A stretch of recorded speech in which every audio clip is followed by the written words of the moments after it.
So this patient's coming in for removal of a mobile lesion in his mid-back, consistent with the epidermal cyst. It's never ruptured on him. It's been growing over the course of the next couple of months. So hopefully the membrane's strong enough that it's intact, that we can dissect it down enough that we can have a full and complete removal.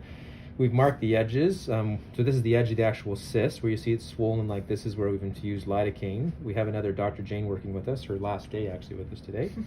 What's the toxic dose of lidocaine? Do you remember? 5 milligrams. 5 milligrams per kilograms. If we have epinephrine with it, what's the toxic dose? 7 milligrams per kilogram. So this won't be anywhere close.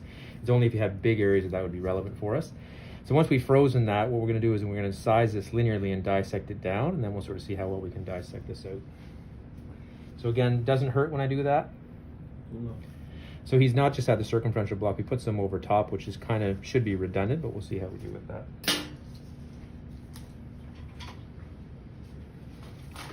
So this is our number 15 blade here.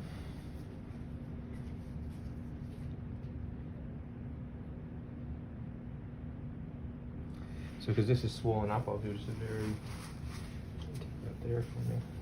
Stab it for me. So when it's swollen, when you even see it swollen up like this, even after we've put freezing in, usually means it's fairly superficial. So I'll just be very careful with this, just in terms of my dissecting margin. Just stab that for me.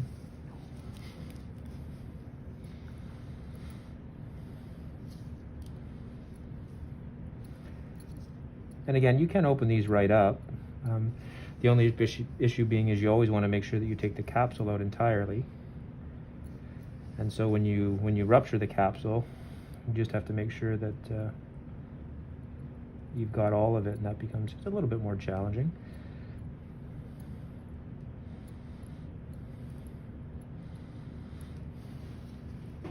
So generally what I'll do is I'll dissect it down from this side, and then I'll rotate over to the other side and do the same thing. So once I've, see how you see the shadow of that underneath? You can see the cyst is just underneath there. Just like that. And do you remember why these form? So why do people get epidermal cysts? Any idea? Basically, isn't it that essentially, I don't know, something blocks the normal secretions from? So that's what they think is actually the mechanism for pilar cysts. For these ones, there's pretty consistent data that supports the fact that it's usually trauma that drives epidermal cells deeper than they should be. Okay. And then those get walled off, and then they actually form a capsule. Just have that there. So can you appreciate how there's a shadow underneath there? Like that's where the cyst is, right through there. I don't know if you can appreciate that color change on. Hard to say.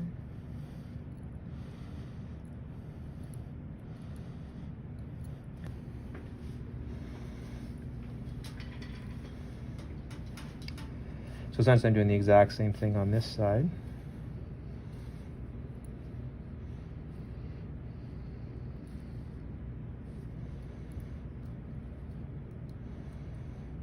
Just have that for me.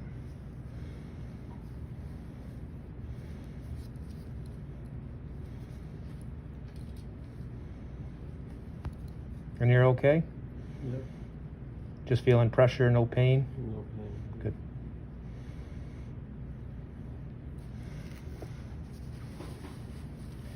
And this field's not infected, so we should have good anesthesia throughout.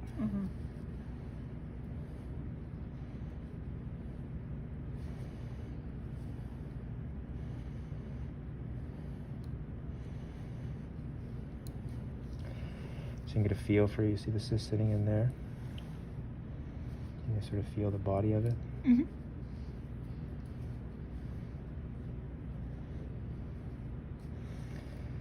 So on the ends, I just sort of grab that and rotate that through. Just like that. So essentially what I'm trying to do is, either on the sides or the ends, I want to dissect down until I get to the hypodermis. And then I can cut back up underneath it.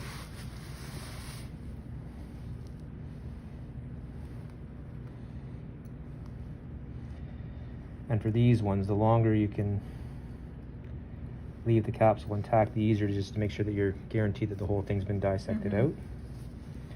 So again, if it ruptured right now, not the end of the world.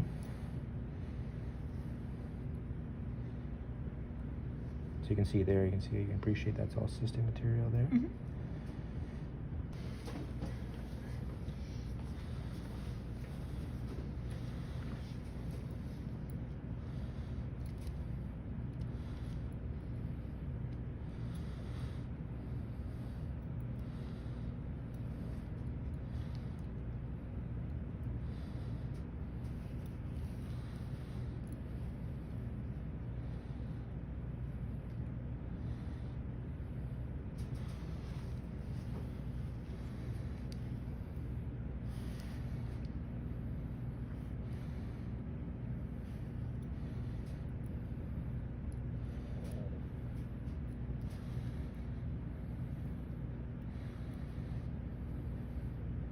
So you can appreciate those adhesions there. Mm-hmm.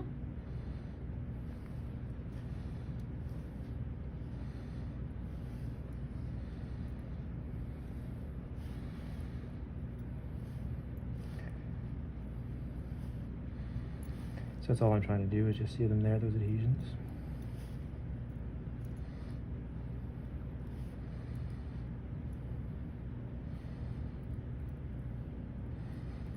So you can use scissors for this or the scalpel.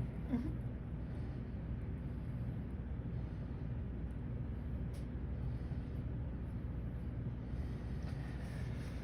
Just like that. So now we know the advantage of this is we now know that it's completely removed. So when we rupture this, what should we expect inside it? Keratin. Yeah, keratin, which should look sort of like a thickish material.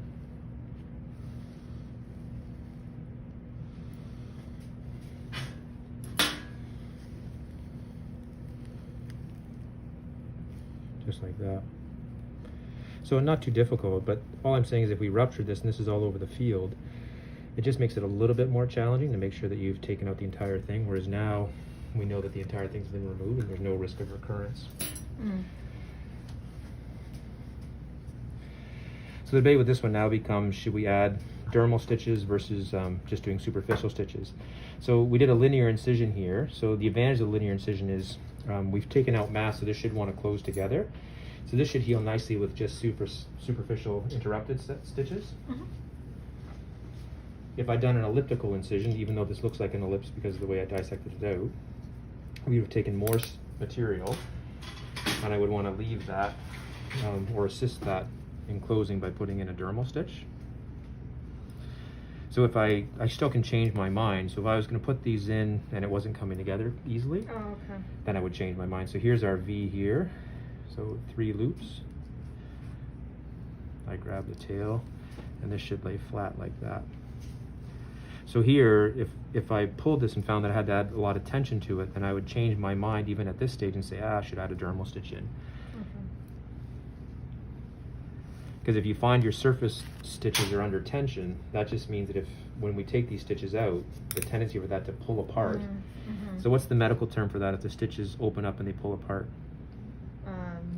Remember? Yeah, dehiscence, right?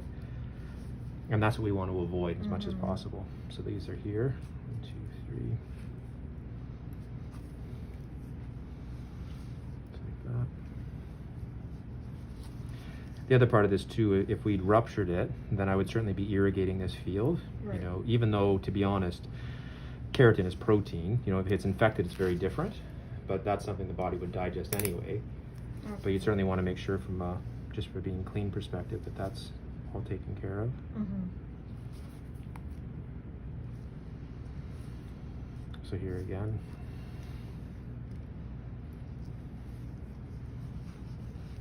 Like that. And the 3 loops are so it self-locks. If you do 2 loops, it's closer to like tying your shoe, and it'll hold okay. This would probably be one where you could get away with it because there's, again, not much pressure behind it. But if you had one where there was a bit more pressure, the 3 loops will make sure it locks and holds itself in place for you so it doesn't shift when you take the pressure off the actual initial throw. Mm-hmm. Just add that for me.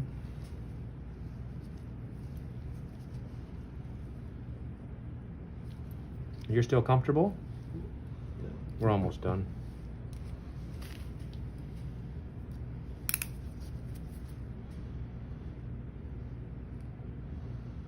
So do we need to put him on antibiotics?